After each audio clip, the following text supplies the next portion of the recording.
Hello and welcome back. Today I have you a quick 5-minute video of a recipe.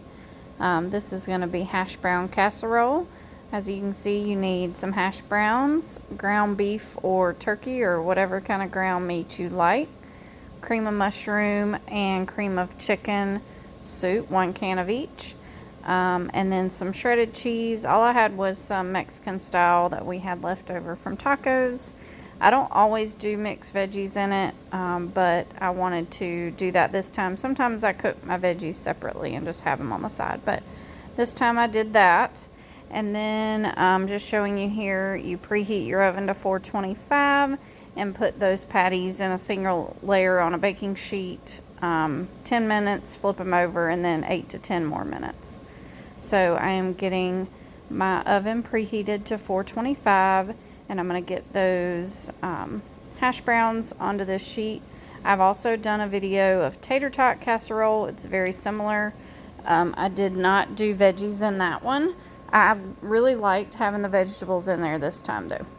I did end up having to do 2 pans. You can see that back there. I split them in half into 2 pans. But I'm just waiting on that oven to heat up. So I'm going to go ahead and get this meat started. Just to give the meat a little more flavor, I did onion powder and garlic salt before I start browning it. Then I use this little tool. I used to have a metal one that you may have seen in a previous video, but I bought this plastic one just because I don't want to scratch these new pots and pans.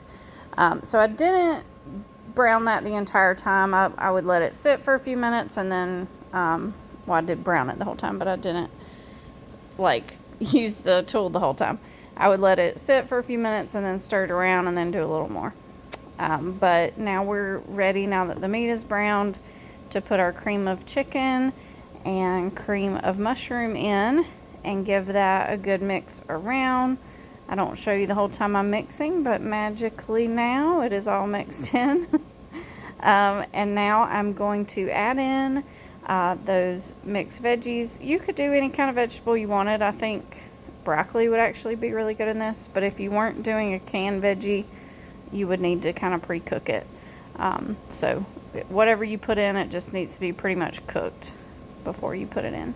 Now I am going to spray my baking sheet or my pan with canola oil.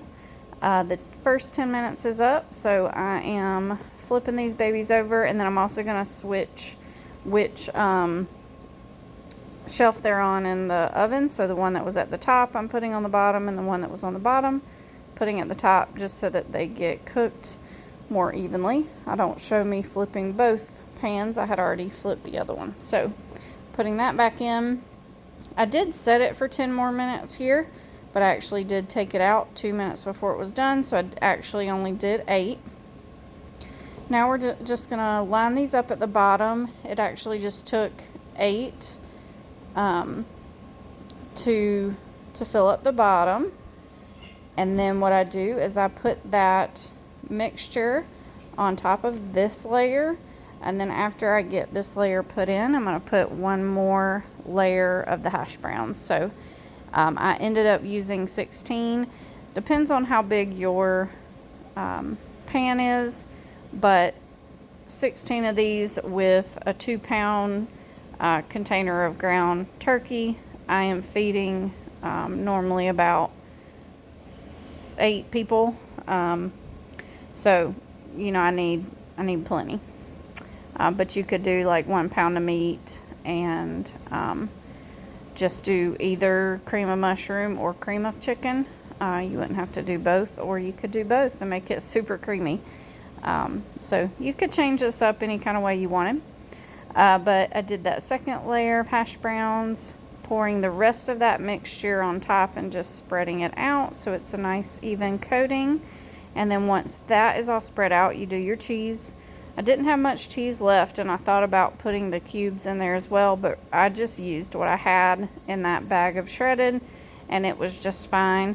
There's, you know, so much flavor and everything else in this that, you know, I didn't miss not having maybe quite as much cheese as I would have used if I had had a bigger bag. Once you get the cheese on, you just pop that back in the oven. I did lower it down to 350 instead of keeping it on 425, but I popped it in for about 10 minutes. It's really just to get everything melted and warmed up together. And here it is all done. Kind of falling apart as I try to get it out, but you see a finished piece here, and it was really good. Hope you guys make this and hope you enjoy it. Thanks.